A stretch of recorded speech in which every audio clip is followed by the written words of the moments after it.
ഇനി നിങ്ങളേവരും കാത്തിരുന്ന നാടകം ഓഫീസും പള്ളിയും പിന്നെ ഞാനും. നാട്ടിൽ നിന്നും ഉപജീവനാർത്ഥം മറ്റൊരു രാജ്യത്തിലേക്ക് കടന്നു പോകുന്ന മിക്കവരുടെയും ലക്ഷ്യം മെച്ചപ്പെട്ട ജീവിത ചുറ്റുപാടിൽ സന്തോഷത്തോടെയും സമാധാനത്തോടെയും ജീവിക്കുക എന്നതാണ്.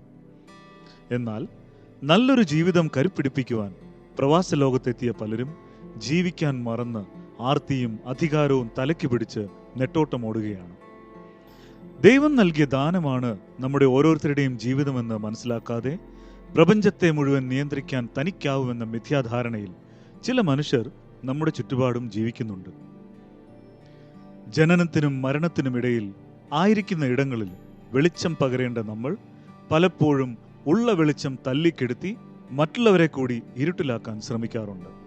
നമ്മളുടെ ഒരു ചെറുചിരി, ഒരു ചേർത്ത് നിർത്തൽ, അത് കൂടെ നിൽക്കുന്നവരുടെ ഹൃദയങ്ങളിൽ ആശ്വാസം പകരുന്നെങ്കിൽ എന്തിന് അഹന്തയും വിദ്വേഷവും നിറച്ച് സ്വന്തം ഹൃദയം തന്നെ തകരാറിലാക്കുന്നത്?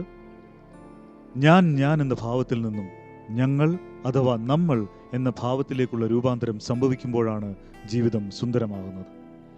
ഓഫീസും പള്ളിയും പിന്നെ ഞാനും എന്ന ഈ ചെറുനാടകം ഞങ്ങൾ സെന്റ് തോമസിലെ കുറച്ച് കൂട്ടുകാർ ഞങ്ങളുടെ പരിമിതിയിൽ നിന്നുകൊണ്ടാണ് അവതരിപ്പിക്കുവാൻ ശ്രമിക്കുന്നത്. ഇതിലെ കഥയും കഥാപാത്രങ്ങളും തികച്ചും സാങ്കല്പികമാണ്.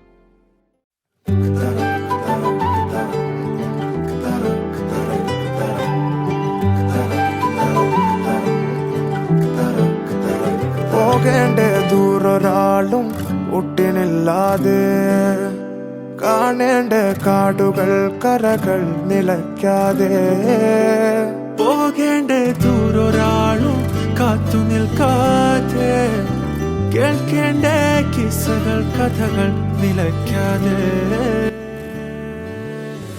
ചിറാപ്പുഞ്ചി മഴയത്ത് നിലാവഞ്ചി തുഴഞ്ഞത്ത്, ചിറാപ്പുഞ്ചി മഴയത്ത് നിലാവഞ്ചി തുഴഞ്ഞത്ത്, ചിറാപ്പുഞ്ചി മഴയത്ത് നിലാവഞ്ചി തുഴഞ്ഞത്ത്, ചിറാപ്പുഞ്ചി മഴയത്ത് നിലാവഞ്ചി തുഴഞ്ഞത്ത്.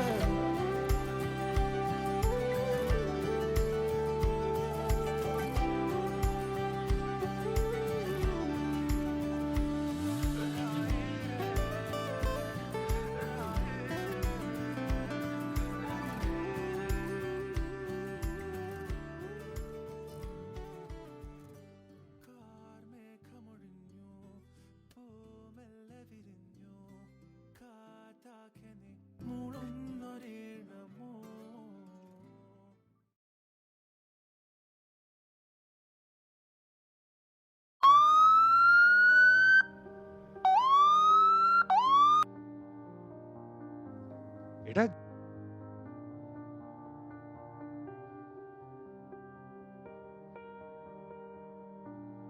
നോക്കിയപ്പോൾ നിങ്ങളും ഇവിടെ നിൽക്കുന്നു. എടാ ഷിബു, ഒന്നും പറയണ്ട. കമ്മിറ്റി ഇരിക്കുമ്പോഴാ നമ്മുടെ അലക്സാറിന്റെ വൈഫ് ലിസി ചേച്ചിയുടെ ഫോൺ വന്നത്. ഒരു നെഞ്ചുവേദന വരാൻ അധികം സമയമൊന്നും വേണ്ടല്ലോ. ഇന്ന് രാവിലെയും ഓഫീസിൽ വന്ന് എന്തെല്ലാം കാര്യങ്ങൾ ചെയ്തതാ നിങ്ങൾക്കറിയാമല്ലോ. സാറ് ഓഫീസിൽ പണിയുടെ കാര്യത്തിൽ ഒരു ദാക്ഷിണ്യവും. ഞങ്ങളുടെ കമ്പനിയുടെ മുതലാളിക്ക് യാതൊരു ടെൻഷനും ഇല്ല. അലക്സാർ ഉണ്ടെങ്കിൽ എല്ലാ കാര്യങ്ങളും സാറ് നോക്കിയും കണ്ട് എല്ലാവർക്കും പണി കേൾപ്പിച്ച് കൊടുത്തോളൂ. അത് പിന്നെ പള്ളിയിലെ എന്തോ പരിപാടിക്കാണെങ്കിലും സാറല്ലേ മുന്നേ നിൽക്കുന്നത്. അത് ഇപ്പോൾ എന്താണ് അവസ്ഥ? ഇതുവരെ താരെ ഇറക്കിയില്ലേ? ആംബുലൻസ് വന്നിട്ട് കുറച്ച് നേരമായല്ലോ. ഇനി എന്തെങ്കിലും? നമ്മുടെ ഓഫീസിൽ കൂടെ വർക്ക് ചെയ്യുന്ന 2-3 പേർ അവിടെ ഉണ്ട്. കൂടുതൽ ആളുകൾ കയറിയാൽ ബുദ്ധിമുട്ടല്ലേ? അതാ ഞങ്ങൾ ഇവിടെ തന്നെ നിന്നത്. എടാ ഷിബു, ബിജുവേ, എന്നതാ മക്കളെ ഇതെന്നാ ഏർപ്പാടായി കാണിച്ചിരിക്കുന്നേ? ഒരാൾക്കൊരു പ്രയാസം ഉണ്ടാകുമ്പോൾ ഒന്ന് വിളിച്ചറിയിക്കുന്നത് പോലും ഇല്ല. ഒന്നുമില്ലേലും ഞാനും അലക്സും തമ്മിലുള്ള ഇരിപ്പുവശം എല്ലാവർക്കും അറിയുന്നതല്ലേ.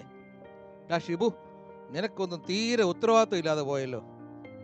തോമാച്ച, ഇതെന്തുവാ പറയുന്നത്? വിളിച്ചറിയിക്കാൻ ഇത് കല്യാണമൊന്നും അല്ലല്ലോ. ഇവിടെ ആംബുലൻസും ആളുകളെയും കണ്ട് ഇങ്ങോട്ട് ഓടി വന്നതാ ഞങ്ങൾ. ആഹാ, അപ്പോ എന്തായി? ഒരു തീരുമാനമായോ? ഇനിയിപ്പോൾ എന്തെല്ലാം പ്രൊസീജിയറുണ്ട്? എന്ത് നല്ല മനുഷ്യനായിരുന്നു. ഞാനെന്ന് വെച്ചാൽ പുള്ളിക്ക് ജീവനായിരുന്നു. എന്നിട്ടാണ് എന്നെ ആദ്യം അറിയിക്കാതിരുന്നത്. ആർക്കായാലും പ്രയാസം ഉണ്ടാകില്ലേ? അതെ, സാറിൻ്റെ സിറ്റുവേഷൻ കുറച്ച് ക്രിട്ടിക്കലാണ്. നമുക്ക് എത്രയും വേഗം ഹോസ്പിറ്റലിൽ എത്തിക്കണം. അതുപോലെ കൂട്ടത്തിൽ ഒരാൾ വരണം. കാര്യം ഈ ഒരു സിറ്റുവേഷനിൽ എന്തെങ്കിലും സംഭവിച്ചു പോയാൽ പിന്നീട് ഒരു പോലീസ് ഇഷ്യൂ ഉണ്ടാകാൻ പാടില്ല. അതുകൊണ്ട് ആരിലും ഒരാൾ കൂട്ടത്തിൽ വരണം. ഷോ, ഞാൻ വരാമായിരുന്നു. എനിക്ക് ഇപ്പോൾ നമ്മുടെ അച്ഛനെ അത്യാവശ്യമായി കാണേണ്ടതുണ്ട്. അല്ലെങ്കിൽ ഞാൻ ഹോസ്പിറ്റലിൽ വന്നേണമായിരുന്നു. നിങ്ങൾ തൽക്കാലം വിട്ടോ, ഞാൻ എത്തിക്കോളാം. അതിന് അച്ഛനും മുകളിലുണ്ടല്ലോ. അറിഞ്ഞപ്പോഴേക്കും അച്ഛനും ഇങ്ങി വന്നായിരുന്നു. അത് ശരി. അപ്പോഴേ നിങ്ങൾ എല്ലാവരെയും അറിയിച്ചിട്ടാണോ എന്നെ അറിയിക്കുന്നത്? കൊള്ളാം. നിങ്ങൾ എന്ത് വേണമെങ്കിൽ ചെയ്, ഞാനില്ലേ. എനിക്ക് വേറൊരു സ്ഥലം വരെ അർജൻറ്റായി പോകണം. ഞാൻ വിടുക. ബ്രദറെ, ഞാൻ വന്നോളാം. നിങ്ങൾ കാര്യങ്ങൾ എന്തോന്ന് വെച്ചാ ചെയ്. Okay, thank you. ഇങ്ങനെ കുറച്ച് ടീമുകളുണ്ട്, എല്ലാത്തിനും ആള് കാണിക്കാൻ. എന്നാൽ എന്തെങ്കിലും ആവശ്യമുണ്ട് എപ്പം സ്കൂട്ടായെന്ന് ചോദിച്ചാൽ മതി. എൻ്റെ ഷിബു വിട്ടുകളാ. ഏതൊക്കെ ടൈപ്പ് ആൾക്കാരെയാണ് നമ്മൾ ദിവസവും കാണുന്നത്? ആവശ്യത്തിന് ഉപകരിക്കാതെ വായ്ത്താളം അടിക്കുന്നവരാണ് മിക്കവരും. അയ്യോ, അലക്സാറിന്റെ കാര്യം എന്തോ വായോ എന്തോ. കുഴപ്പമൊന്നും ഇല്ലാതിരുന്നാൽ മതിയായിരുന്നു. അലക്സാർ ഇല്ലാതെ എങ്ങനെ ഓഫീസും പള്ളിയും മറ്റു സംഘടനകളും ഒക്കെ പ്രവർത്തിക്കും? എനിക്ക് ആലോചിക്കാനേ വയ്യ. എടാ, അത് നീ ചെറുപ്പമായതുകൊണ്ട് നിന്റെ തോന്നലാ. ഈ ലോകത്തിൽ ആരും ഇമ്പോർട്ടൻ്റ് അല്ല. നമ്മളില്ലാതെയും ലോകം മുന്നോട്ട് പോകും. നമ്മളാണ് ലോകമെന്ന് വിചാരിക്കുന്നിടത്താണ് ആവശ്യമില്ലാത്ത സ്ട്രെസ്സും ടെൻഷനും ഒക്കെ വരുന്നത്. അത് സത്യം. ഈ അലക്സാർ ഇടപെടാത്ത ഒരു മേഖലയില്ലായിരുന്നു. പക്ഷെ വീട്ടുകാര്യം നോക്കാനോ സ്വന്തം ആരോഗ്യം നോക്കാനോ പുള്ളിക്ക് സമയമില്ലായിരുന്നു. പണത്തിനും പ്രശസ്തിക്കും പുറകെ ഓടുമ്പോൾ ജീവിക്കാൻ മറന്നാൽ മുകളിൽ നിന്ന് ഇതുപോലെ ഒരു സഡൻ ബ്രേക്ക് ഇടും.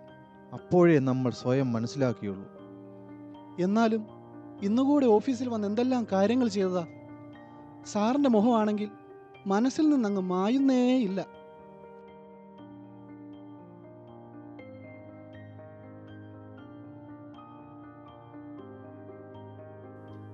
ഓ, ഇന്ന് എന്തായാലും വരുമെന്ന് തോന്നുന്നില്ല.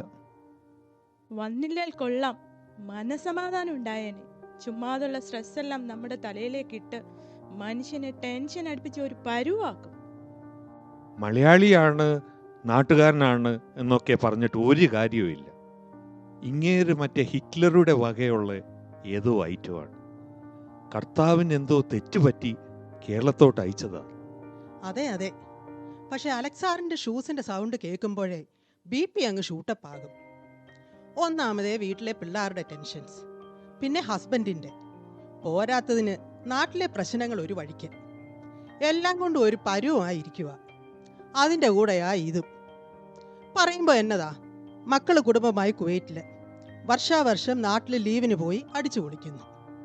സ്റ്റൈലും ലാവിഷ്നെസ്സും കണ്ട് നാട്ടുകാരും വീട്ടുകാരും വാ പൊളിക്കുന്നു. പിന്നെ എല്ലാം കഴിഞ്ഞ് തിരിച്ചെത്തുമ്പോഴോ, ഹോ, തേഞ്ഞ ബാങ്ക് കാർഡും പേയ്മെൻറ്റിൻ്റെ പെൻഡിങ് നോട്ടിഫിക്കേഷൻസും മാത്രം. എല്ലാവരുടെ അവസ്ഥ ഇതൊക്കെ തന്നെ. വല്ല നിവൃത്തി ഉണ്ടായിരുന്നേൽ എന്നേ നാട്ടിൽ പോയേനെ. അതെങ്ങനെ? ഇപ്പൊ നാട്ടിൽ പോയാലും ഒരു രക്ഷയുമില്ല. എന്താണ് രണ്ടുപേരും താമസിച്ചത്? സാധാരണ നേരത്തെ എത്തുന്നതാണല്ലോ. എന്നാ പറയാനാ, ഇന്ന് ഭയങ്കര ട്രാഫിക് ആയിരുന്നു. എന്താണ് രാവിലെ തന്നെ ഒരു ചർച്ച? മാനേജർ ഫ്രൈ തന്നെയാണോ? പിന്നല്ലാതെ വേറെ എന്ത് പറയാനാ? അപ്പോ ട്രാഫിക് ആയതുകൊണ്ടായിരിക്കും പുള്ളി ലേറ്റ് ആകുന്നേ. അതെ അതെ, അലക്സാർ എപ്പോൾ വേണമെങ്കിലും എത്താം. അതുകൊണ്ട് എല്ലാവരും സീറ്റിൽ പോയി ജോലി തുടങ്ങുന്നതാ നല്ലത്. നമ്മൾ സ്വര പറഞ്ഞുകൊണ്ടിരിക്കുന്നത് വല്ലതും പുള്ളി കണ്ടോണ്ട് വന്നാൽ പിന്നെ അറിയാലോ, ഇന്നത്തെ ദിവസം നശിപ്പിക്കും. ഇങ്ങേര് കുറച്ച് സമാധാനം തന്നിരുന്നേൽ പകുതി ആശ്വാസമായനെ. പണിയെല്ലാം ചെയ്തോളാം. ആവശ്യമില്ലാത്ത ടെൻഷൻ തരാതിരുന്നാൽ മതിയായിരുന്നു. അതെങ്ങനാ? അങ്ങേരി ഇല്ലെങ്കിൽ ഈ രാജ്യം തന്നെ ഇരുട്ടിലാകുമെന്നല്ലേ പുള്ളിയുടെ വിചാരം? എന്തിനാണോ ഇങ്ങനെ ഓരോരോ ജന്മങ്ങൾ മറ്റുള്ളവരുടെ മനസമാധാനം കളയാൻ? അയ്യോ, ദേ സാറ് വരുന്നു. എല്ലാവരും സീറ്റിൽ പോയിരി. Good morning. Good morning. Susan? Susan! Where is that quotation for that German company? Sir, that quotation, Actually, you told next week, right? What actually? Why Susan like this? പണി ചെയ്യാൻ വന്നാൽ പണിയെടുത്തോളാം, അല്ലാതെ ചുമ്മാതിരുന്ന് സാലറി മേടിക്കാൻ ഞാൻ ആരെയും സമ്മതിക്കത്തില്ല. എന്ത് പറഞ്ഞാലും ഓരോ എക്സ്ക്യൂസസ്. Sir, അത് What other? No need of any explanation. Complete the work before 11. Okay? Now do fast. ഇന്നും അങ്ങേര് ആരോടോ ഉടക്കി വന്നേക്കുക. ആരെന്തു ചെയ്താലും അനുഭവിക്കേണ്ടത് നമ്മളാണല്ലോ. ഷിബുവിന് അറിയാമല്ലോ, ഈ കൊട്ടേഷൻ നെക്സ്റ്റ് വീക്കിൽ മതിയെന്ന് പറഞ്ഞതാ. ഇപ്പോൾ ഉടനെ വേണം പോലും. നമ്മൾ ചുമ്മാതെ ഇരുന്ന് സാലറി മേടിക്കുവാന്നാ അദ്ദേഹത്തിന്റെ വിചാരം. എന്താ ഇവിടെ ഒരു discussion? See, work is work. I will not entertain anything other than that. You know, ഞാൻ ഉറങ്ങിയിട്ട് എത്ര നാളായെന്ന്. കിടന്നുറങ്ങുമ്പോൾ തന്നെ പെൻഡിങ് വർക്ക്സിനെ കുറിച്ചുള്ള ചിന്തയാ തലയിൽ. Then I complete it. അത് കഴിഞ്ഞിട്ടേ ഞാൻ ഉറങ്ങത്തുള്ളൂ. See, that's what dedication is. അതാ എനിക്ക് നിങ്ങൾ ഓരോരുത്തരിൽ നിന്നും വേണ്ടിയത്. സാറേ, ഫാമിലി ഇഷ്യൂസ്, കുഞ്ഞുങ്ങളുടെ പഠിത്തം, ഇതെല്ലാം. What nonsense you are talking, Meera. നമ്മൾ ഈ രാജ്യത്ത് വന്ന എന്തിനാ? പണിയെടുക്കാൻ, ക്യാഷ് ഉണ്ടാക്കാൻ. After that only family and kids. എപ്പോഴും നമ്മുടെ കമ്പനി ആയിരിക്കണം മുമ്പിൽ നിൽക്കേണ്ടത്. ഈ കമ്പനിയുടെ മുതലാളി എന്നെ വിശ്വസിച്ചാണ് ഈ കമ്പനി ഏൽപ്പിച്ചിരിക്കുന്നത്. For that we should show our dedication to him. സാറേ, അത് പിന്നെ എനിക്ക് നാളെ ഒരു അവധി വേണം. ഭാര്യയുടെ ചെക്കപ്പ് ഡേറ്റ് ആണ്. No, not possible. See, I already told. If you don't like the company will not like you. ഭാര്യയുടെ ചെക്കപ്പ് മാറ്റി വെച്ചോളൂ.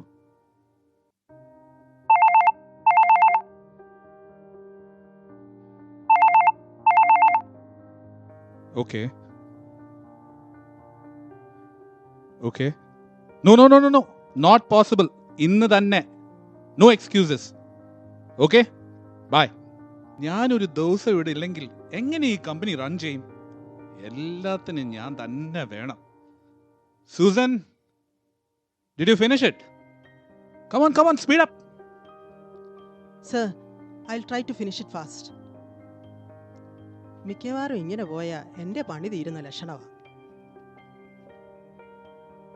സർ, ഓണപ്പരിപാടിയൊക്കെ എല്ലായിടത്തും നടക്കുവാണല്ലോ. നമ്മുടെ ഓഫീസിന്റെ പ്രോഗ്രാം ഒന്നും പറഞ്ഞു കേട്ടില്ല. സിജു, നീ കുവൈറ്റിൽ ആദ്യമായോണ്ടാ ഇങ്ങനെയൊക്കെ. ഇവിടെ ഓണപ്പരിപാടി നടത്താൻ പള്ളിയും മറ്റ് സംഘടനകളൊക്കെ ഉണ്ട്. അവരത് ചെയ്തോളും.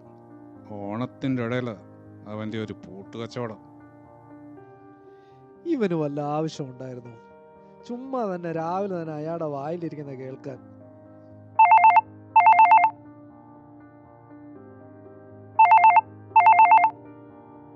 ഹലോ. അച്ഛാ. ഓക്കെ അച്ഛാ. ഇന്ന് കമ്മിറ്റി ഞാനുണ്ട്. ഞാനെല്ലാം പറഞ്ഞ് റെഡിയാക്കിക്കോളാവുന്നേ. ഓഫീസ് കഴിഞ്ഞ് എനിക്ക് വേറൊരു മീറ്റിംഗ് ഉണ്ട്. അത് കഴിഞ്ഞാൽ ഞാൻ അങ്ങ് എത്തിക്കോളാം. ഓക്കെ അച്ഛാ. Okay, bye. ഞാൻ എന്തെല്ലാം കാര്യങ്ങൾ ചെയ്താൽ പറ്റും? എല്ലാത്തിനും ഞാൻ തന്നെ വേണം. ജോയ്, പിന്നെ ഇന്ന് പള്ളിയുടെ കമ്മിറ്റി ഉണ്ട്, അറിയാലോ. ഞാൻ എന്ത് പറഞ്ഞാലും നീ അങ്ങ് സപ്പോർട്ട് ചെയ്തേക്കണം. അവിടെ ഓരോരുത്തന്മാരുണ്ട് കുത്തിത്തിരിപ്പ് ഉണ്ടാക്കാൻ. എല്ലാത്തിനെയും ഇന്ന് ഞാൻ റെഡിയാക്കും. സാർ ധൈര്യമായിട്ട് അങ്ങോട്ട് പറ. എല്ലാവരെയും നമുക്ക് അടിച്ചു നോക്കാം. വൈകിട്ട് നമുക്ക് ഒരുമിച്ച് കമ്മിറ്റിയിൽ പോവാം. ഓക്കെ, ശരി. ഞാനിപ്പോൾ ഇറങ്ങുക. I have got one urgent meeting with the boss.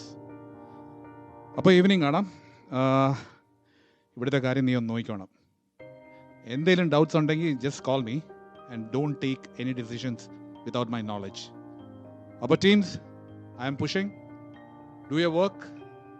Okay, bye. So, എൻ്റെ വർക്കൊന്നും ഇതുവരെ തീർന്നില്ല. ആകെ അങ്ങ് ടെൻഷനാ. ഏയ്, പെതുക്കെ പോയാൽ മതി. ആവശ്യമില്ലാത്ത ടെൻഷനൊക്കെ വലിച്ചു കയറ്റി സ്വന്തം ആരോഗ്യം കളഞ്ഞാൽ തനിക്ക് തന്നെ പോയി. കമ്പനിക്ക് നിങ്ങൾക്ക് പകരം 100 പേരെ കിട്ടും.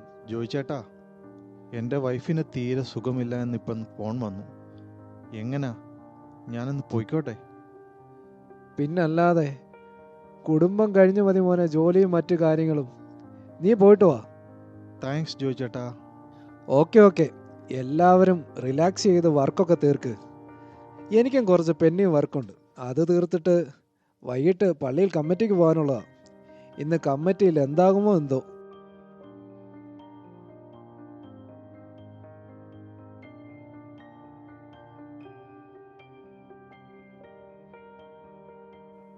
ആഹാ, വി പി നേരത്തെ ഇങ്ങ് വന്നോ?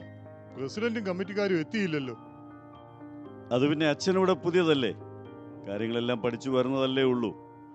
അതുകൊണ്ട് അച്ഛൻ അഥവാ വന്നില്ലെങ്കിലും എൻ്റെ അധ്യക്ഷതയിൽ കാര്യങ്ങൾ നടത്താമല്ലോ. ആഹാ, വി പിയും സെക്രട്ടറി എന്താ ഒരു സീരിയസ് ഡിസ്കഷൻ മീറ്റിങ്ങിന് മുമ്പേ? എന്തിനാ എപ്പോഴും ഈ കമ്മിറ്റി കൂടുന്നേ? മനുഷ്യൻ ഓഫീസിൽ ആവശ്യത്തിന് പണിയുണ്ട്, അതുകൂടാതാണ് ഈ പള്ളിപ്പണി. Let me tell you one thing, ഇതുപോലെ നമ്പർ ഓഫ് മീറ്റിംഗ്സ് കൂട്ടിക്കഴിഞ്ഞ് കഴിഞ്ഞാൽ ബഡ്ജറ്റ് എക്സീഡ് ചെയ്ത് കഴിഞ്ഞാൽ നിങ്ങൾ എല്ലാവരും കൂടെ ട്രസ്റ്റിൻ്റെ മേളിൽ കയറാൻ വരല്ലേ. പള്ളിയുടെ ചുമതല ഏൽപ്പിക്കാൻ എല്ലാവർക്കും വലിയ ഉത്സാഹമായിരുന്നു. അത് കഴിഞ്ഞപ്പോൾ നമുക്കിട്ട് പണിയുന്നതും ഈ ഏൽപ്പിച്ചവർ തന്നെയാന്നുള്ളതാണ് ഒരു വിരോധാഭാസം. ഇനി കമ്മിറ്റി പറയാതെ എന്തെങ്കിലും ചെയ്തിട്ട് വേണം എല്ലാവരും കൂടി നമ്മുടെ നെഞ്ചത്തോട്ട് കയറാൻ. ആഹാ, ഓഫീസ് ബേറേഴ്സ് എല്ലാവരും ഉണ്ടല്ലോ. അതെ, എനിക്ക് ഓബിയോട് ഒരു കാര്യം പറയാനുണ്ട്. നിങ്ങൾക്ക് ഇടവയുടെ കാര്യത്തിൽ ഒരു ശ്രദ്ധയുമില്ല. അത് അച്ചായ, കമ്മിറ്റി തുടങ്ങിയില്ലല്ലോ, അതിനു മുൻപേ ഞങ്ങൾക്കിട്ട് പണിയാണോ? അത് പിന്നെ ഉള്ളതുള്ള പോലെ പറയണ്ടേ. ഞങ്ങളുടെ പ്രയർ ഗ്രൂപ്പിൽ 2 പേർക്ക് ജോലി നഷ്ടമായിരിക്കുകയാണ്. അതുപോലെ നമ്മുടെ ഒരു ഇടവാംഗത്തിന് കുറച്ച് ഹെൽത്ത് ഇഷ്യൂ ആയിട്ട് പ്രയാസത്തിരിക്കുന്നു. അച്ഛനെ അവരുടെയൊക്കെ വീട്ടിൽ കൊണ്ടുപോയി ഒരു പാർസൽ കെയർ കൊടുക്കേണ്ടത് നിങ്ങളുടെ ഉത്തരവാദിത്തമല്ലേ? അതെ, ഈ പ്രശ്നങ്ങളൊക്കെ നിങ്ങൾ ഞങ്ങളെ അറിയിച്ചോ? ഇല്ലല്ലോ. പിന്നെ എങ്ങനെയാണ് ഞങ്ങൾ ആക്ഷൻ എടുക്കുന്നത്? അത് പിന്നെ നിങ്ങൾ അതൊക്കെ എങ്ങനെയെങ്കിലും അറിയണം. അതെങ്ങനാ? ഇവിടെ പ്രോഗ്രാമുകളല്ലേ മുഖ്യം. ഇടവകയുടെ പരിപാടി, സംഘടനയുടെ പരിപാടി, ഒന്നുമില്ലെങ്കിൽ പിന്നെ പ്രയർ ഗ്രൂപ്പിൻ്റെ ഒരു ഓണാഘോഷം. ഇതെല്ലാം കഴിഞ്ഞ് അച്ഛന് പിന്നെ എവിടെയാ സമയം കിട്ടുന്നത്? ആരാ പ്രോഗ്രാമിനെ കുറ്റം പറഞ്ഞുകൊണ്ടിരിക്കുന്നത്? അതെ, എല്ലാ ഇടവാങ്ങകളിലും കൂട്ടായി നിൽക്കുന്നത് തന്നെ ഈ പ്രോഗ്രാം ഒക്കെ ഉള്ളത് കൊണ്ടാണ്. ഞങ്ങൾ OB ആയിരുന്നപ്പോൾ എന്തെല്ലാം ബിഗ് ഈവൻറ്റ്സ് നടത്തിയിരിക്കുന്നു. നമ്മുടെ ഇടവകയെ ഇങ്ങനെ വേറെ ഒരു ലെവലിൽ എത്തിക്കാൻ എന്തോരം കഷ്ടപ്പെട്ടിട്ടുണ്ട്. ഇതൊന്നും നാട്ടുകാരോട് പറഞ്ഞു നടക്കാൻ എനിക്ക് താല്പര്യമില്ല. അതെ, ഇടവകയുടെ മുന്നോട്ടുള്ള നടത്തിപ്പിന് പുതിയ ആശയങ്ങളുള്ള ഒരു പുതിയ തലമുറ മുന്നോട്ട് വരണം. അതിന് പറ്റുന്ന പരിപാടികളായിരിക്കണം നമ്മൾ മുന്നോട്ട് വയ്ക്കുന്നത്. ആ, എല്ലാവരും എത്തിയോ? ഞാൻ കുറച്ച് താമസിച്ചോ? കോറമായെങ്കിൽ നമുക്ക് കമ്മിറ്റി തുടങ്ങാം. അച്ഛാ, ഇനിയും 2-3 പേര് കൂടി വരാനുണ്ട്. അതെങ്ങനാ? ഒരു സമയം പറഞ്ഞാൽ ആരും സമയത്തിന് വരില്ല. ഇനി ചർച്ചയും തീരുമാനമൊക്കെ കഴിഞ്ഞ് ഇനി എപ്പം പോകാനാ? അച്ഛാ, കമ്മിറ്റി തുടങ്ങിയോ? അതെ, എനിക്ക് കുറച്ച് കാര്യങ്ങൾ പറയാനുണ്ട്. അലക്സേ, ഇനിയും ആളുകളൊക്കെ വരാനുണ്ടെന്നാണ് സെക്രട്ടറി പറയുന്നത്. ആര് വന്നാലും ഇല്ലേലും എനിക്ക് അടുത്ത മീറ്റിംഗ് ഉള്ളതാണ്. ഞാൻ എൻ്റെ അഭിപ്രായങ്ങൾ പറഞ്ഞിട്ട് അങ്ങ് പോയേക്കാം. അലക്സാറേ, കമ്മിറ്റി ഒന്ന് തുടങ്ങിക്കോട്ടെ. ഒരു പാട്ട് പാടി പ്രാർത്ഥിക്കാം, എന്നിട്ടല്ലേ കമ്മിറ്റി തുടങ്ങുന്നത്. പാട്ടും പ്രാർത്ഥനയൊക്കെ ഞാൻ പോയിട്ട് നടത്തിക്കോ? എനിക്ക് സമയമില്ല. അതെ, ആരും ഒന്നും വിചാരിക്കല്ലേ പ്ലീസ്. സാറിന് തിരക്കായിട്ടാ. അതെന്നാ വർത്തമാനമാ? ഞങ്ങളൊക്കെ ഒരു പണിയില്ലാതിരിക്കുന്നവരാണോ? എല്ലാവരും ഒന്നും മിണ്ടാതിരുന്നേ. ഞാനാണ് പ്രസിഡന്റ്. മെമ്പർ അവിടെ ഇരിക്ക്. ദേജ, ഞാൻ പറയുന്നത് പള്ളിക്ക് ഗുണമുള്ള കാര്യമാണേ, അല്ലാതെ എനിക്ക് വേണ്ടിയിട്ടൊന്നുമല്ല. അതെന്നാ പള്ളിക്ക് ഗുണമുള്ള കാര്യം? എന്തോ ഗുണമാണെങ്കിലും മീറ്റിങ്ങിനൊക്കെ ഒരു പ്രോട്ടോകോൾ ഇല്ലേ? മെമ്പറെ, ഈ പ്രോട്ടോകോളൊക്കെ പഠിച്ചിട്ടാണ് ഞാൻ ഈ കുപ്പായം ഇട്ടിരിക്കുന്നത്. അതുകൊണ്ട് വികാരിയായ ഞാൻ പറയാം, നിങ്ങളധികം വികാരം കൊള്ളണ്ട. അച്ഛൻ പറഞ്ഞാണ് അതിൻ്റെ ശരി. എന്തോ പറഞ്ഞാലും പ്രോട്ടോകോളും ഭരണഘടനയും പിടിച്ചുകൊണ്ട് വരും കുറച്ച് ടീമുകൾ. ദേ, ഒരുമാതിരി വേണ്ടാത്ത വർത്താനം പറഞ്ഞുകൊണ്ട് വരല്ലേ. സഭ എന്താണെന്നും സഭയുടെ ഭരണഘടന എന്താണെന്നും പഠിച്ചിട്ട് വേണം കമ്മിറ്റിയിലൊക്കെ വന്നിരിക്കാൻ. അച്ഛാ, ഇത് ശരിയാകുമെന്ന് തോന്നുന്നില്ല. അതുപോലെ ചർച്ച തുടങ്ങുന്നതിന് മുമ്പ് അടി തുടങ്ങി. ഞാൻ വീണ്ടും പറയുന്നു, ഞാനാണ് ഇടവകാരി. ഈ കമ്മിറ്റി പ്രൊസീഡ് ചെയ്യുന്നത് ഞാനാണ്. ദയവായും എല്ലാവരും ഒന്നിരുന്നേ. അതെ, എനിക്ക് നിർബന്ധമൊന്നുമില്ല. എല്ലാവർക്കും താല്പര്യം ഉണ്ടെങ്കിൽ മതി ഞാൻ പറയുന്നത് കേൾക്കുന്നത്. അച്ഛ, പിന്നെ അലക്സാറിന് തിരക്കായതുകൊണ്ടാ. ദയവായി സാഹചര്യം ഒന്ന് മനസ്സിലാക്ക്. ശരി, അലക്സിന് എന്താണ് പറയാനുള്ളത്? അച്ഛാ, എൻ്റെ മനസ്സിൽ കൂടെ പോയൊരു കാര്യമാണ്. നമുക്കൊരു വില്ല പ്രൊജക്റ്റ് തുടങ്ങണം തിരുവല്ലയിൽ, പുലാത്തീനോട് ചേർന്ന്. അതാവുമ്പോൾ ഇവിടുന്ന് റിട്ടയർ ചെയ്ത് പോകുമ്പോൾ എല്ലാവർക്കും മെത്രോപൊളിത്തയുടെയും ഭദ്രാസനത്തിൻ്റെ അടുത്ത് തന്നെ താമസിക്കാം. എന്തു പറയുന്നു? ഇത് വളരെ ഈസിയായി ചെയ്യാവുന്ന കാര്യമേ ഉള്ളൂ. വില്ല പ്രോജക്റ്റോ? അതിന് ഇനീഷ്യൽ ഇൻവെസ്റ്റ്മെന്റ് തന്നെ നല്ലൊരു തുക വേണ്ടേ? ഇടവകയിൽ ഇപ്പോൾ അങ്ങനെ ഒരു വലിയ പിരിവൊന്നും നടക്കുകയില്ല. അതെ അതെ, പഴയ മെമ്പേഴ്സ് എല്ലാം പോയി. പുതുതായി ആരും അങ്ങനെ മെമ്പർഷിപ്പ് എടുക്കുന്നതുമില്ല. പിന്നെ എങ്ങനെയാ കാര്യങ്ങൾ നടക്കുന്നത്? അതിന് ഇടവകയിൽ നിന്ന് പിരിക്കണമെന്ന് ആരാ പറഞ്ഞത്? നമുക്ക് വിധു പ്രതാപിനെയും വിജയ് യേശുദാസിനെയും റിമി ടോമിയെയും ഒക്കെ വെച്ചൊരു മെഗാ പ്രോഗ്രാം അങ്ങ് പ്ലാൻ ചെയ്യാമെന്നേ. ഇതിന് സ്പോൺസറിനെ കണ്ടെത്തുന്ന കാര്യം ഞാൻ നോക്കിക്കോളാം. നിങ്ങൾ എല്ലാവരും എൻ്റെ കൂടെ ഒന്ന് നിന്ന് തന്നാൽ മതി. ആ ബെസ്റ്റ്. ഇതിൻ്റെ കുറവുകൂടെ ഉള്ളായിരുന്നു. പിന്നെ അലക്സ് സാറിൻ്റെ കാര്യം അറിയാമല്ലോ. സാർ ഒരു കാര്യം ഏറ്റാൽ അത് നടത്തിയിരിക്കും. പിന്നെ നമുക്ക് കൂപ്പണൊക്കെ ഇറക്കണം. ക്യാഷ് കളക്ട് ചെയ്യാൻ എല്ലാവരും എൻ്റെ കൂടെ നല്ല പണി എടുക്കേണ്ടി വരും. ഇനിയും പിരിവെന്നും പറഞ്ഞ് അങ്ങോട്ട് ചെന്നേച്ചാൽ മതി. ഇടവക്കാരുടെ മുഖം കാണേണ്ടത് ഞങ്ങൾ ഓബിയ. അത് പിന്നെ നല്ലൊരു കാര്യത്തിനല്ലേ, എല്ലാവരും കൂടെ നിൽക്കും. ഇത് സക്സസ് ആയാൽ തിരുവല്ല നമ്മളൊരു കൊച്ചു കുവൈറ്റ് ആക്കും. പിന്നെ സഭ പറയുന്നതല്ല, ഇടവക പറയുന്നത് സഭ കേൾക്കും. ഒന്ന് ആലോചിച്ച് നോക്കിക്കേ ആ പവർ. അതൊക്കെ ശരിയാണ്. പക്ഷേ ഈ ഒരു പ്രോഗ്രാം കൊണ്ട് ഇനീഷ്യൽ ഇൻവെസ്റ്റ്മെന്റിനുള്ള ക്യാഷ് കളക്ട് ചെയ്യാൻ പറ്റുമോ? ആര് പറഞ്ഞു നമ്മൾ ഈ ഒരു പ്രോഗ്രാം കൊണ്ട് നിർത്തുവാണെന്ന്? ഇതൊരു തുടക്കം മാത്രം. പിന്നെ അങ്ങോട്ട് പ്രോഗ്രാമുകളുടെ ഒരു ബേളമായിരിക്കും. ഇതൊന്നും നടപ്പുള്ള കാര്യമല്ല. പള്ളി വരുന്നത് പ്രാർത്ഥിക്കാനും ആരാധിക്കാനുമാ, അല്ലാതെ ചുമ്മാ ഗാനമേളയും നാടകവും എന്നൊക്കെ പറഞ്ഞ് തുള്ളാനും ചാടാനും എന്നെ കിട്ടത്തില്ല. പ്രാർത്ഥന മാത്രം പോരാ, പ്രവർത്തനവും വേണം. എങ്ങാനും വില്ല പ്രൊജക്ട് റെഡിയായി ഒരു വില്ല മേടിക്കാൻ പറ്റിയാൽ ആരാ നമ്മുടെ അയൽക്കാരൻ? മെത്രാപോലിത്ത. ഇതിനപ്പുറം ഒരു സന്തോഷമുണ്ടോ? അതെങ്ങനാ? പുതിയ ആശയങ്ങളെ സപ്പോർട്ട് ചെയ്യാൻ കുറച്ചു പേർക്ക് ഭയങ്കര ബുദ്ധിമുട്ടാണ്. ആ അത് തന്നെ. സാറ് പറഞ്ഞല്ലോ, ചിന്തിച്ചപ്പോൾ തന്നെ എങ്ങനെ നടപ്പാക്കണമെന്നും സാറ് പഠിച്ചു കഴിഞ്ഞു. ഇനിയും ചുമ്മാ അങ്ങ് നിന്ന് കൊടുത്താൽ പോരെ? എല്ലാവരും എന്താ ഇങ്ങനെ സംശയിച്ച് നിൽക്കുന്നേ? ഒന്ന് കൈയടിച്ചങ്ങ് പാസ്സാക്ക്. അതെങ്ങനെ? അങ്ങനെ ചുമ്മാതെ അങ്ങ് പാസ്സാക്കാൻ പറ്റുമോ? ആദ്യം അതിനെപ്പറ്റി ആലോചിക്കാം, എന്നിട്ട് തീരുമാനിക്കാം. അത് മെമ്പർ പറഞ്ഞത് വളരെ ശരിയാണ്.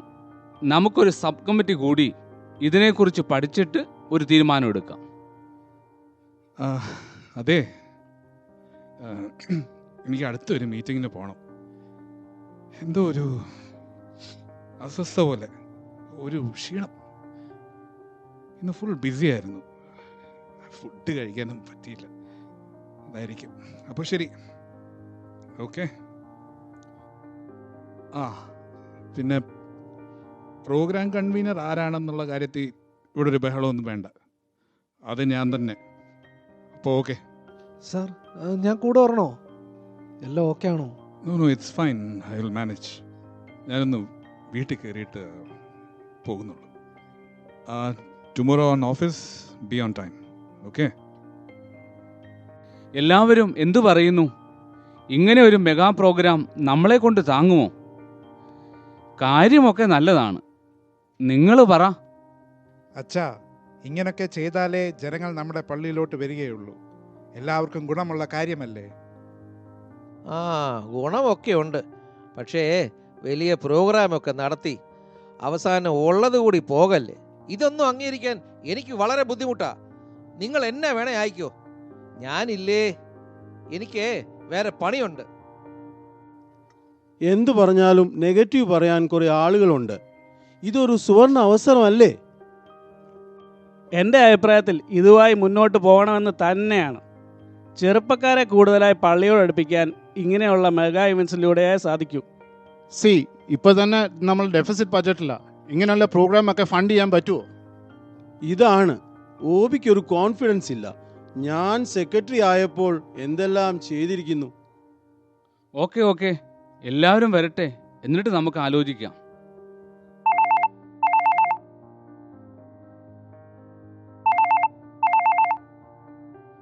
ഹലോ, എന്ത്? അയ്യോ, ഞാനിപ്പോൾ വരാം. ആംബുലൻസ് ഒക്കെ വിളിച്ചായിരുന്നോ? ഓക്കെ ചേച്ചി. ജോയി, എന്താ എന്തു പറ്റി? ആർക്കാ പ്രശ്നം? അതെ അതെ അച്ഛാ, അലക്സ് സാർ വീട്ടിലെത്തിയപ്പോൾ ഒന്ന് കുഴഞ്ഞു വീണു. അൺകോൺഷ്യസ് ആയെന്ന് ലിസി ചേച്ചി പറഞ്ഞ്. ഞാൻ അങ്ങോട്ടൊന്ന് പോവാ.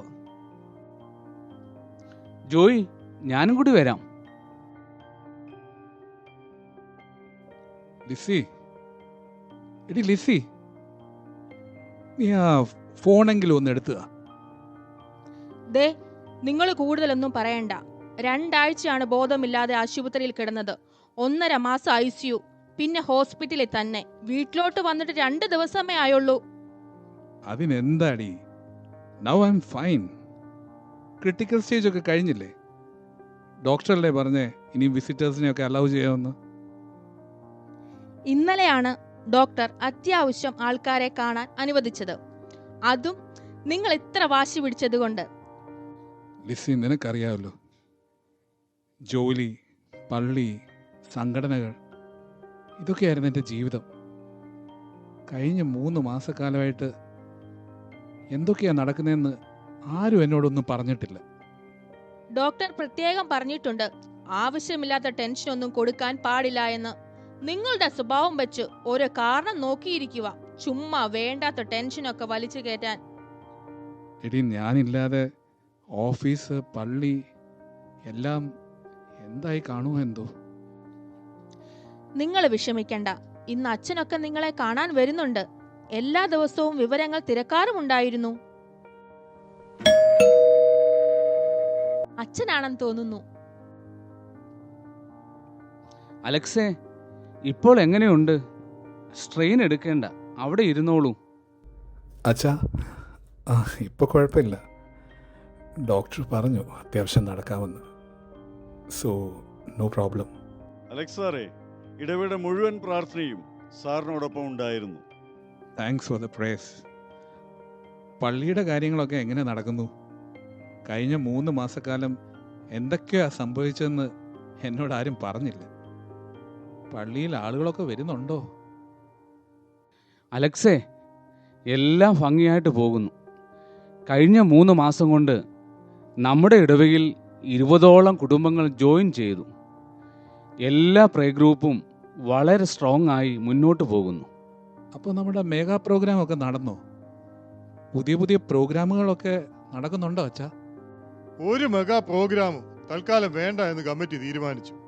ഇടവാങ്ങളുടെ ആവശ്യങ്ങൾ മനസ്സിലാക്കി പ്രവർത്തിക്കാൻ വേണ്ട കാര്യങ്ങളാണ് ഇപ്പോൾ ചെയ്യുന്നത്. പ്രോഗ്രാമുകളുടെ എണ്ണം കുറഞ്ഞതുകൊണ്ട് ഹൗസ് വിസിറ്റിനും പിന്നെ ആവശ്യത്തിലിരിക്കുന്നവരുടെ ഇടയിലേക്കും കൂടുതലായി ഇറങ്ങി ചെല്ലുവാൻ സാധിച്ചു.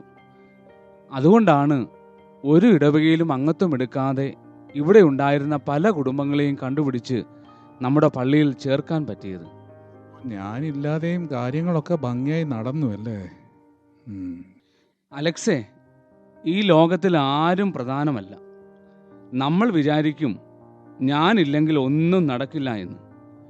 പക്ഷേ നമ്മൾ ആരുമില്ലെങ്കിലും കാര്യങ്ങളൊക്കെ നടക്കേണ്ട പോലെ ദൈവം നടത്തും.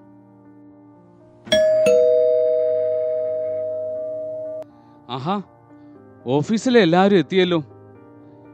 എന്നാൽ നിങ്ങൾ ഇരിക്ക്. ഞങ്ങൾ വന്നിട്ട് കുറച്ചു നേരമായി.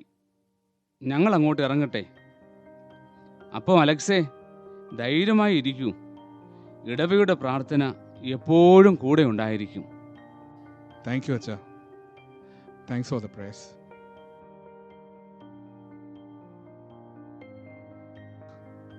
എല്ലാവരും എന്തോ പറയുന്നു? സോറി, ലാസ്റ്റ് 3 months ഞാൻ ടോട്ടലി ബ്ലൈൻഡ് ആയിരുന്നു. ഓഫീസിൽ എന്തൊക്കെയാണ് നടന്നതെന്നോ നടക്കുന്നതെന്നോ ഒന്നും എനിക്കറിയില്ല. ആരുമായും കോണ്ടാക്ട് ചെയ്യില്ലെന്നാണ് ഡോക്ടേഴ്സ് പറഞ്ഞത്. സാർ ഒന്നും വിഷമിക്കണ്ട. സാറ് ജീവിതത്തിലേക്ക് തിരിച്ചു വന്നല്ലോ. ഓഫീസും നമ്മുടെ മുതലാളിയും ഒക്കെ വളരെ ഹാപ്പിയായിരിക്കുന്നു. ലാസ്റ്റ് 3 months വർക്കൊക്കെ എങ്ങനെ ഉണ്ടായിരുന്നു? ടാർഗറ്റ് അച്ചീവ് ചെയ്യാൻ പറ്റിയോ? ഓഫ് കോഴ്സ്, ലാസ്റ്റ് 2 months നമ്മുടെ കമ്പനി റെക്കോർഡ് പ്രോഫിറ്റ് ആണ് ഉണ്ടാക്കിയിരിക്കുന്നത്. നമ്മുടെ ജർമ്മൻ പ്രൊജക്റ്റും കൺസ്ട്രക്ഷൻ പ്രൊജക്റ്റും നല്ല ലാഭത്തിൽ തന്നെയാണ്. ഫൈനാൻഷ്യൽ ക്രൈസിസ് ഒന്നും എന്തായാലും ഇതുവരെ ഒരു പ്രോബ്ലം ആയിട്ടില്ല. അപ്പോൾ ഞാനില്ലായിരുന്നെങ്കിലും കമ്പനി ഫങ്ഷൻസിനെ ഒന്നും ബാധിച്ചില്ലല്ലേ? In fact no sir. Sir rest എടുക്ക്. ഹെൽത്തൊക്കെ പഴയതുപോലെ ആയി വരുന്നതല്ലേ ഉള്ളൂ. അതെ, ഞാൻ എന്തായിരുന്നെന്നും എങ്ങനെയായിരുന്നെന്നും ഒരു അസുഖം വന്നതോടുകൂടിയാ മനസ്സിലായത്. പെട്ടെന്ന് ഇങ്ങനെ ഹാർട്ടിന് പ്രോബ്ലം ഉണ്ടാകാൻ എന്താണ് സാർ കാരണം? Meera, it's my fault. Office and work, അത് മാത്രമേ ഉള്ളായിരുന്നു എൻ്റെ മനസ്സിൽ. അതുകൊണ്ട് റൂട്ടീൻ ചെക്കപ്സ് മറ്റു കാര്യങ്ങളൊന്നും ഞാൻ അത്ര ശ്രദ്ധ കൊടുത്തില്ല. എന്തിന്? ഫാമിലി ലൈഫിന് പോലും എൻ്റെ ഡെയിലി കരിക്കുലത്തിൽ ഒരു സ്ഥാനവും ഇല്ലായിരുന്നു.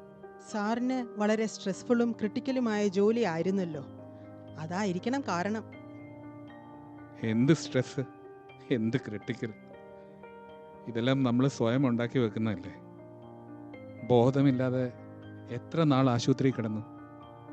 എന്നിട്ടെന്താ, ലോകമില്ലാതായോ? എല്ലാ കാര്യങ്ങളും പതിവ് പോലെ തന്നെ നടന്നു, ഭംഗിയായി. ഒരാവശ്യമില്ലാത്ത സ്ട്രെസ്സും ടെൻഷനും ഒക്കെ കൊണ്ട് നടന്നതിൻ്റെ ബാലൻസാ ഇപ്പോൾ ഈ പെട്ടെന്നുണ്ടായ രോഗം. എൻ്റെ സാറേ, നമ്മളെ ഈ ദുനിയാവിലോട്ട് പടച്ചു വിട്ടത് മുകളിലുള്ള ആളാണെന്ന കാര്യം മറന്നു. നമ്മളില്ലെങ്കിൽ ഈ ദുനിയാവ് തന്നെ ഇല്ലാതായി പോകുമെന്ന് ചിന്തിച്ച് എന്തെല്ലാമോ വെട്ടിപ്പിടിക്കുവാൻ വേണ്ടി ഇല്ലാത്ത മസിലും പിടിച്ച് ചിരിക്കാൻ പോലും മറന്നു ജീവിക്കുന്നവരാണ് ഭൂരിഭാഗം പേരും. അവസാനം എന്താണ് സംഭവിക്കുന്നത്? ഒരു സുപ്രഭാതത്തിൽ പെട്ടിയുമായി വന്ന നമ്മൾ പെട്ടിയിലായി ഇവിടുന്നും യാത്രയാകുന്നു. ആരോഗ്യമുള്ളപ്പോൾ സന്തോഷമായി ജീവിക്കാൻ ആരും തയ്യാറാകുന്നില്ല. വാരിക്കൂട്ടുവാനായി വെപ്രാളപ്പെട്ട് ഓടുന്നതിന് പകരം പതുക്കെ ഒന്ന് നടന്നാൽ ഈശ്വരൻ തന്ന ആയുസ് പൂർത്തീകരിക്കുവാൻ സാധിച്ചേക്കും. സാറ് വയ്യാതായി പോയതിനു ശേഷം ഞങ്ങളെല്ലാവരും ഒരു തീരുമാനമെടുത്തു. ജീവിക്കാൻ വേണ്ടി മാത്രം ജോലി ചെയ്യുക. ജോലി ചെയ്യാൻ വേണ്ടി ജീവിക്കുന്ന പരിപാടി നിർത്തി. പിന്നെ ഞങ്ങളുടെ ഫ്രീ ടൈം അത് ഞങ്ങൾ തന്നെ കണ്ടെത്തി. ചില ഗെയിംസും ആക്ടിവിറ്റീസും ഒക്കെ ചെയ്യാറുണ്ട്. അത് ശരി. അപ്പോൾ ലൈഫ് കളറാക്കാൻ എല്ലാവരും തീരുമാനിച്ചു അല്ലേ? മനസ്സിന് സന്തോഷവും ശരീരത്തിന് ആരോഗ്യവും ഇല്ലാതെ എന്ത് വാരിക്കുട്ടിയാലും ഒരു പ്രയോജനവും ഇല്ല. ഇതൊക്കെ മനസ്സിലാക്കാൻ ഞാൻ ഒരുപാട് താമസിച്ചു. സാറേ, പിന്നെ നാളെ എനിക്കൊരു ഹാഫ് ഡേ ലീവ് വേണമായിരുന്നു. അതെ, കുഞ്ഞുങ്ങളുടെ ഒരു കാര്യത്തിലാണ്. Why you need half day? Take full day and enjoy. La la la la la la la la la la la la la la oh la la la ശാന്തമീ രാത്രിയിൽ വാദ്യഘോഷാദികൾ കൊണ്ടുവാ കൊണ്ടുവാ കൊമ്പെട് കുറുങ്കുഴൽ കൊട് തപ്പെട് തകിൽ പുറം കൊട് നഗരതീരങ്ങളിൽ ലഹരിയിൽ കുതിരവേ ശാന്തമീ രാത്രിയിൽ വാദ്യഘോഷാദികൾ കൊണ്ടുവാ കൊണ്ടുവാ ശാന്തമീ രാത്രിയിൽ വാദ്യഘോഷാദികൾ കൊണ്ടുവാ കൊണ്ടുവാ